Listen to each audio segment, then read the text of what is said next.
I don't know if it was curiosity or suspicion that made the clerk at Sam's challenge me when I was attempting to buy a couple of cases of condoms as a tax-exempt purchase for the church. But honestly, I had a good reason. I'd been raising money for the teen homeless program operated downtown by a Catholic charity. And a fairly grizzled old church member I had at the time complained, "The only way I give any money to those damn kids is if they quit having babies." And I said, ironically, I think I can help you with that.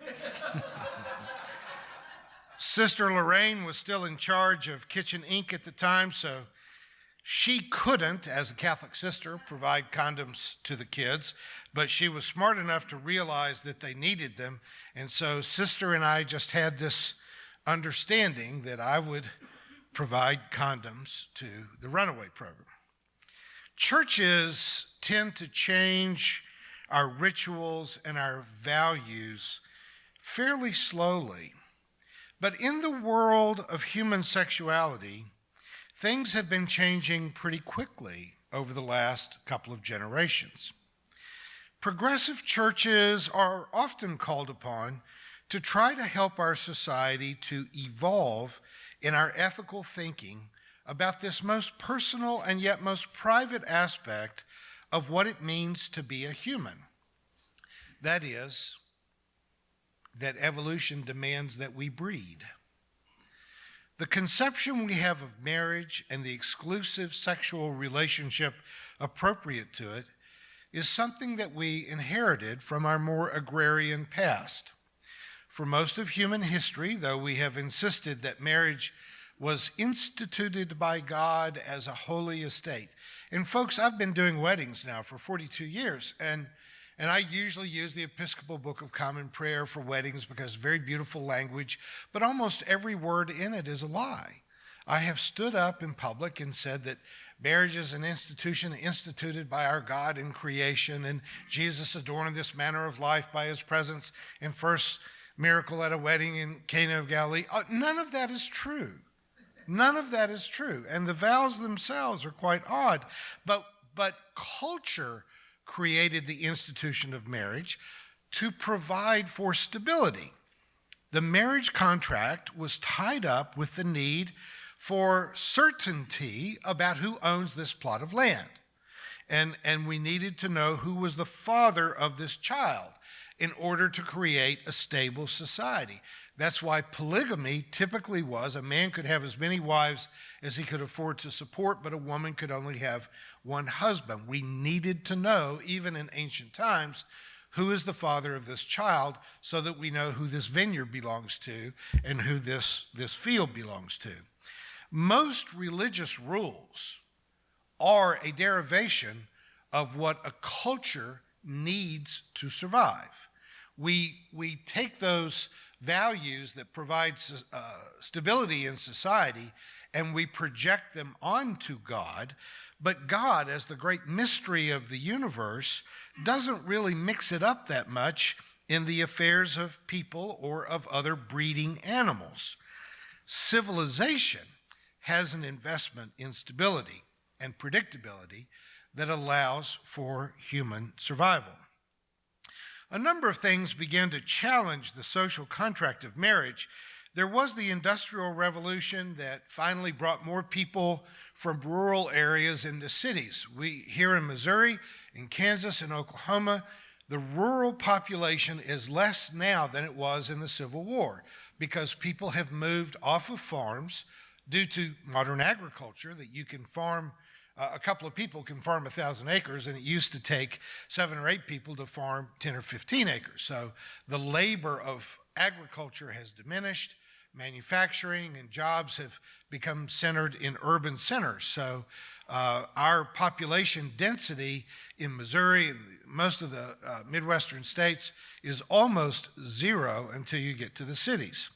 After that, there was World War II, which brought many more women out of their homes and into manufacturing jobs. And after the end of the war, many of those women didn't want to go back. They had arisen into management, they had gained job skills, they had money of their own, and so it dramatically changed our society. And then there was the creation of what men and women had longed for centuries, but had never had available to them, which was birth control that actually works. The century between the Civil War and the sexual revolution of the 1960s saw almost all of our assumptions about love, romance, marriage, and the civil contract of coupling being at least questioned, if not outright rejected. It became possible for women to have careers and financial power without having male family control. And it became possible to have sex without having children or a need for a secure family contract. This, of course, frightened a lot of religious people who were never good at change. Religious people have always been the vanguards of the stability of society. So I grew up in the 60s and 70s hearing a lot of preachers insisting that women should not work outside the home, that they should not be mingling with men outside of family settings. And of course, the Catholic Church to this day, 2020, still tells women not to use birth control because a woman who uses birth control has power over her own life and destiny, and there's a bunch of celibate priests that think they should have control over the women's life and destiny of the church. And quite frankly, having been a clergyman my entire adult life, one of the things that we never say out loud is that the reason we get by with paying so little in salaries is we've had an army of unemployed women who would come and do all of our work for us. And when you all started getting jobs, it shifted things back onto us that we didn't want to do. But the church has benefited from keeping females locked up. And I don't mind saying that while even in the Islamic world, they say that a lot of their rules about apparel and socializing is out of respect for women, and some of that could actually be true. But a lot more of it is about control of women. And it's just one of the ways in which I think Islam is just going to have to come into the 21st century, that there are beautiful and wonderful things about the Islamic faith. Their treatment of women is not one of them. Not that we're to be admired, sexualizing and using young women's bodies to sell everything from cars to hair products. But the world is changing, and the church, as Martin Luther King said so often, the world needs for the church to be the headlights, and we're almost always the taillights.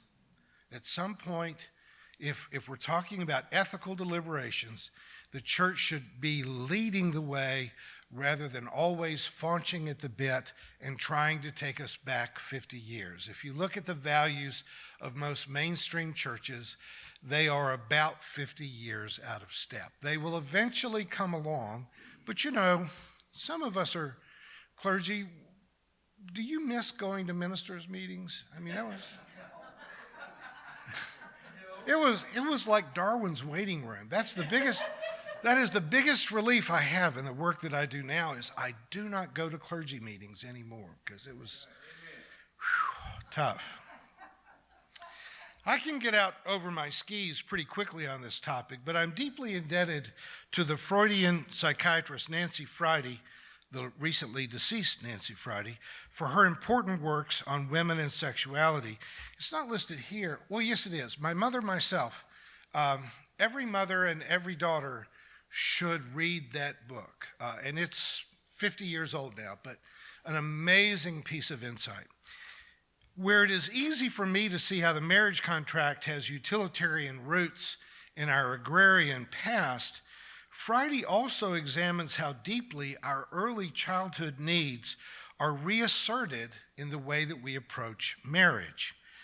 She says that even those traditional marriage vows, you think about what we ministers ask you to repeat when you're getting married, that there is an echo of the unspoken contract between a woman and her mother, a pledge of undying love. I've never had anyone in counseling who didn't want to flatly deny that there was ever any connection between their adult sexual relationships and how they felt either about their like-sexed or opposite-sex parent. But people who convincingly know a lot more about the inner recesses of the mind than I do insist that it's universally true. You do not remember having had an electrocomplex or an Oedipal complex. I can just tell you that you did, and that you need to forget about it, but you went through it. Your sexual sense of yourself is based on your early childhood relationship with your parents. And for most of us, our early childhood relationship with our parents were pretty messed up, and that explains a lot, really. But Friday says that our traditional wedding vows amount to a request. She says, promise that you will take care of me, love me unconditionally, and never arouse in me any fear of abandonment, jealousy, loss of faith, or suspicion that any of the many sacrifices that I've made for you will have been in vain. In return, I am giving myself to you. We will be as one, and if you break this deal, I'll die, or I'll kill you. I mean, it's until death do us part. I mean, if you think about the traditional marriage vows, psychologically, that is all some really scary stuff right there, and really begging to be rewritten. While there are instances when a parent and a child virtually divorce each other, for the most part, for good or for ill, we remain in our children's lives for as long as life lasts. I will be Valerie's father until death do us part. And Rob, you've only been a dad now for a year and a month or two, but can you even conceive of a day of your life when you're not going to be in touch with Anna? There is a beyond violation relationship between a parent and a child. Now, I haven't been married to Valerie's mother for over 25 years, and she graduated and moved away from Springfield years ago. But there is still rarely a day that goes by that we're not in contact. Even this week, she's vacationing with friends in Bali. We still find a chance to talk or text every day. She needs it, and I need it, and that's just the way that a loving family bond can work between a parent and a child. But marriage, which attempts to imitate it, if you're going to have the courage to leave the security of your family home, you want your marriage to offer you that same kind of security that a father and a child has, and it just isn't the same. It inherently is different. Now, I've had a very interesting life. At 63, I am deeply grateful for the wonderful opportunities and experiences that I've had. But my greatest life's regret is that I've never had a successful marriage, or for that matter, a successful long-term romantic relationship. I remember reading the personal letters of Albert Einstein, and he had written to the widow of a friend of his and said that his friend had accomplished the one thing that he had tried all of his life to do and never could accomplish, which was to stay in love with the same woman for a lifetime.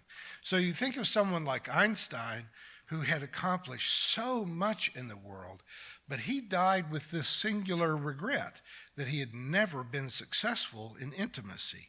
We all inherently want it, but statistically, most of us never have it.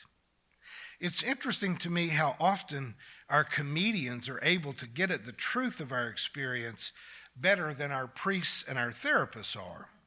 One of the most common jokes among older people is for a man or a woman to say, I've never seriously considered divorce. Homicide. I've thought about homicide. And I think that Nancy Friday is right on the money.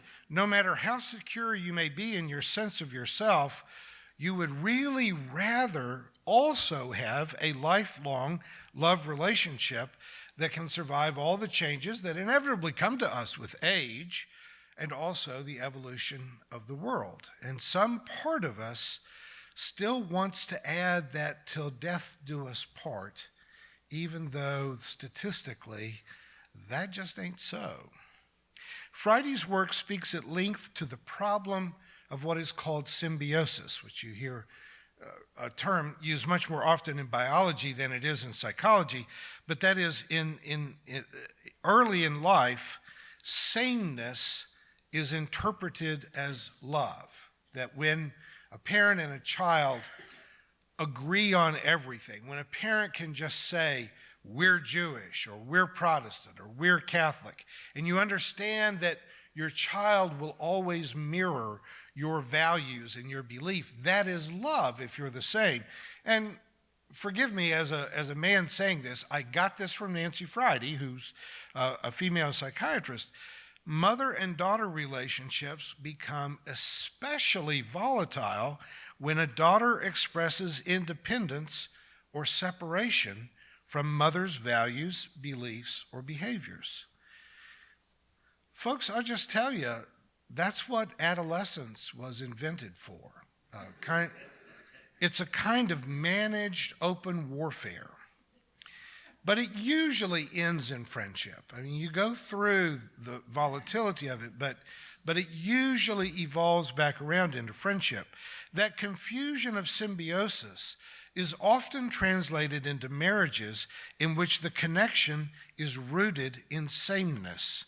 If you love me, then you will be like me, and you will not change.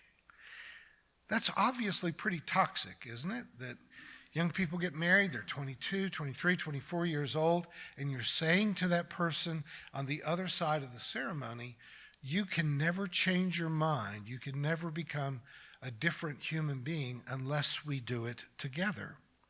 Successful parenting, if you are a successful parent, it involves sort of diluting the role of parent to become a friend so that they can be different, they can move off, and you know that you still love each other.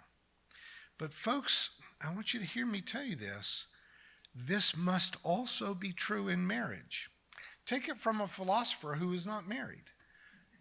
You have to be willing to treat your marriage relationship in much the same way that you treat an adolescent who needs to have some separation eventually. And their change can feed the interest and investment in your relationship as long as you don't think that sameness is love. But we all tend to do this. And you look at even how we deal with Facebook friendships and things like that. We will simply catapult away someone who is not the same as us. It becomes increasingly difficult for us to continue to love someone who differs from us. And I'm just saying ethically, it shouldn't be that way. It just shouldn't be that way. It's very difficult for us to pull apart the threads of our prejudices that we learned. A lot of it we learned in church. Some of it came through culture. And some of it I know is because we are simply human. But it's difficult to know for sure which prejudice is inherent to my humanity and which one is just some silly crap that the church taught me or that my culture in rural Kentucky imposed on me when I was a kid. And all of that is complicated by the fact that those of us who were simply born comfortably heterosexual, we are clueless about the nuanced differences that exist in gay, trans, or queer relationships. We want to project our own experience onto everyone else in the world, as if my appetites, my attractions are normative, and anyone who differs from that, here's the symbiosis issue, is now abnormal. I was actually scolded by a listener this week, and those of you who are listening to me on iTunes or YouTube, I appreciate your compliments, but kind of pull back on the scolding. I'm an old man. But this listener took umbrage with a disparaging remark that I had made about polyamorous relationships. And again, even when I said what I said a few weeks ago, I tried to couch that comment in my own experience, acknowledging that others have different experiences. One of the things that you have to understand about all of us who do counseling, therapists, psychologists, psychiatrists, pastors, all of us, no one ever schedules an appointment with me to come in and tell me how well things are going at home. all I ever see are the people who are experiencing pain and failure. So the people that I have talked to in open marriages and in polyamorous relationships scheduled an appointment with me because things were not going well. So my existential experience is pretty negative. But this listener wrote and said that he said to me, I'm a bisexual, I'm married to a woman, but I have a boyfriend. And my wife has a boyfriend as well. And all four of us love each other, respect each other, and we are a family unit with a lot of respect and mutual care. Now, folks, I know that sounds really odd for those of us that have only been in monogamous or serial monogamous heterosexual relationships. But what reason, other than 1,000 years of religious prejudice and patriarchy, do we have to judge this guy's family relationship? It's maybe not what you want, but you know, I eat sushi. You don't like raw fish? You don't have to eat sushi. You've got to be able to say that your personal appetites, your personal motivations, your own conception of what kind of family that you would like to have is not normative. Sameness is not love. Symbiosis doesn't lead us to a healthy society. So there are successful polyamorous relationships. I don't want one, I don't want to be in one, but I know that they exist, and we should all just suspend judgment of each other. I mean, I'm glad, Kelly, you brought Matt with you today, but you know, Pat loves him too. I mean, it's kind of a polyamorous thing going on here. It's just, you just got to be willing to share a little bit. There's only one Matt. These things happen. Again, I don't want an open marriage, but then I cannot even imagine what it would be like to be bisexual. I can't even imagine what it would be like to be gay or trans. And I've been involved in human rights for the gay and lesbian community for the last 30 years. I still am not a member of the club. I still can't say that I understand those impulses or feelings. And if I have no existential point of reference to comprehend the lives of those who are differently oriented, what on earth would put me as a clergyman, as a representative of the church, or as a therapist, what would put me in a position to judge the merits of their family arrangements? I mean, if you think about it for just a second, you realize how crazy that is. Isn't it obvious that such dismissive judgments, while the imposition of straight cisgen expectations on everyone else, is just wildly inappropriate? You know, it's not a one-size-fits-all way to be in love. And when I say that I've never seen open marriages work, implicit in that is a timestamp. And I'm reminded, it made me very uncomfortable. When I was working on my doctorate, I was an addiction therapist in the VA system, and we defined, officially in the VA, we defined 6 months of sobriety as successful treatment. Well, now that isn't what we wanted for our clients, right? We want a lifetime of sobriety. But officially, when we talked about our success rate, if you made it for 6 months of follow-up care, remaining sober, we called that a win. Just because some relationships only last for a few years rather than a lifetime does not mean that they were failures. You see, we describe those endings of relationships as if they were a failure, but they may have been wildly successful and important for an important period of time. I was married for 16 years, and I can say now, honestly, the first few years of our relationship was salvific for both of us.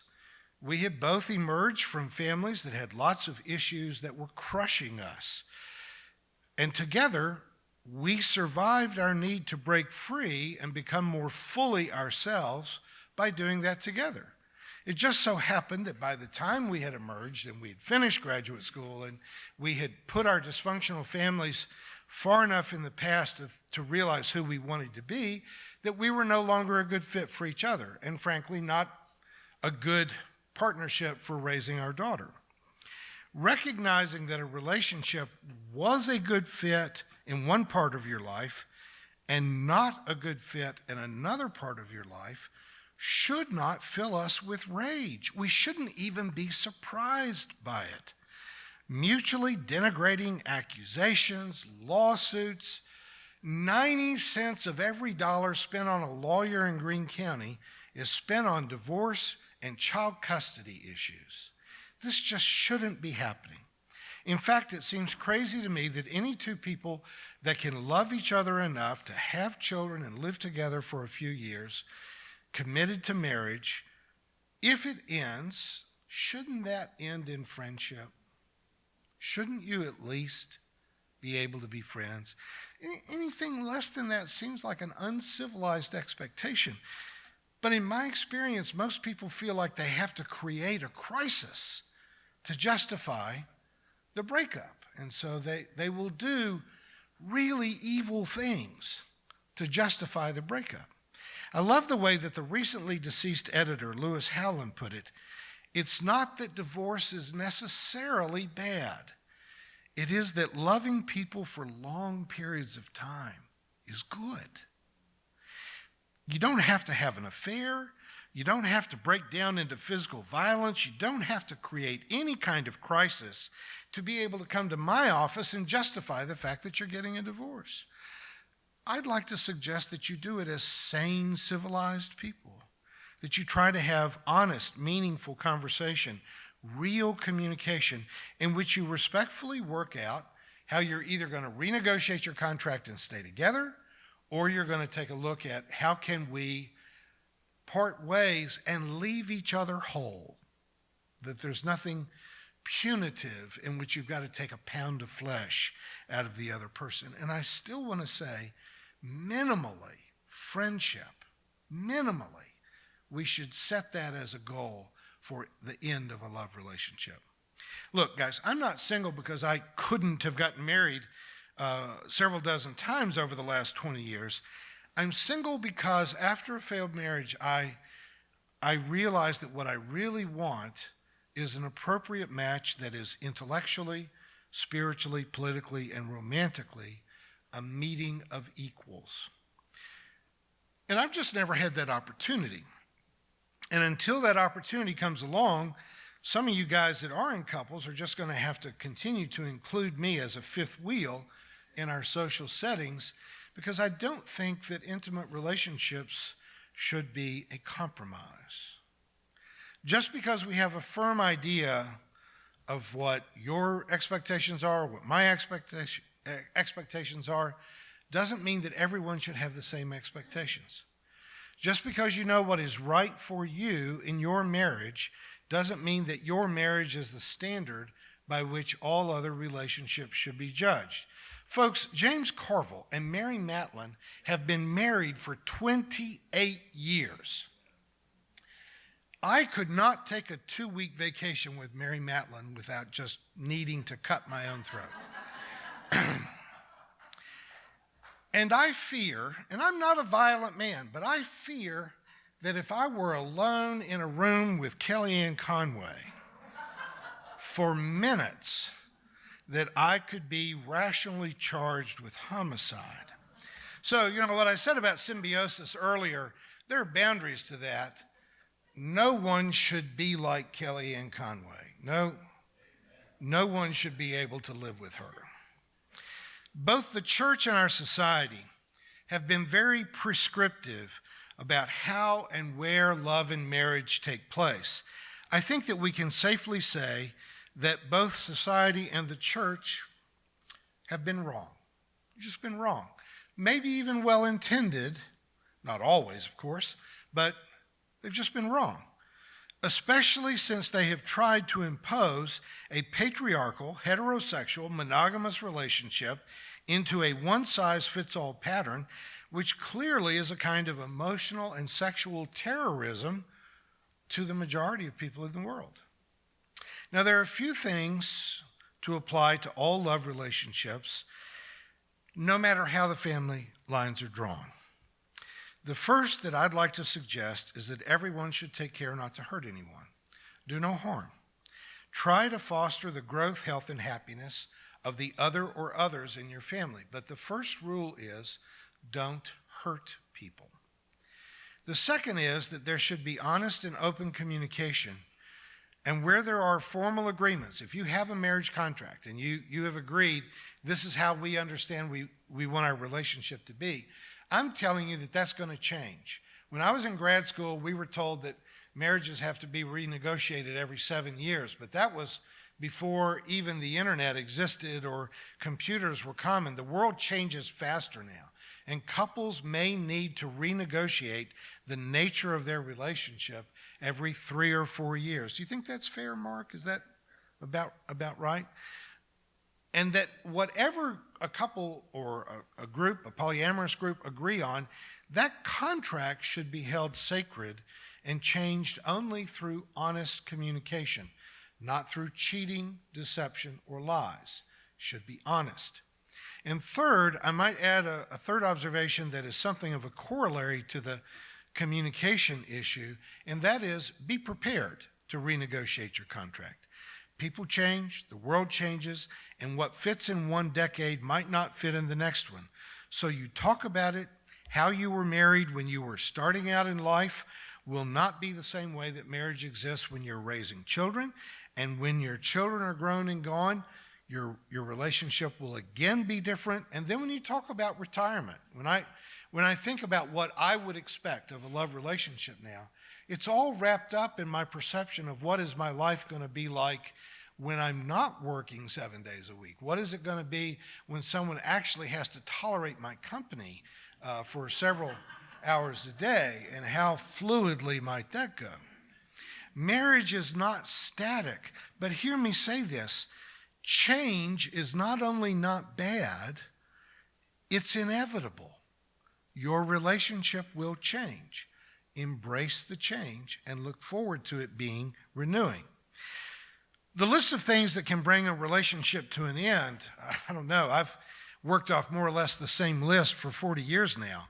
Dishonesty, addiction, violence, infidelity, and any kind of child abuse or neglect. When you're having to deal with kids and grandkids, those are what I've always called the 5 horsemen that can bring a relationship to an end. The world and our understanding of marriage and family are changing, but this one sacred rule remains: don't be a jerk. Love is only easy in fairy tales. The real thing requires a magical combination of both hard work and, frankly, dumb luck. And if you've had enough dumb luck to have a chance at having the real thing, then damn you if you refuse to do the hard work. If you've got a partner with whom you have the potential of having the real thing, you absolutely must be willing to do the work to make it meaningful for both of you. I'm going to leave you today, as I often do on Valentine's Day weekend, with the wise counsel of the poet Langston Hughes. Folks, I'm telling you, birthing is hard, dying is mean, so you better get yourselves some loving in between.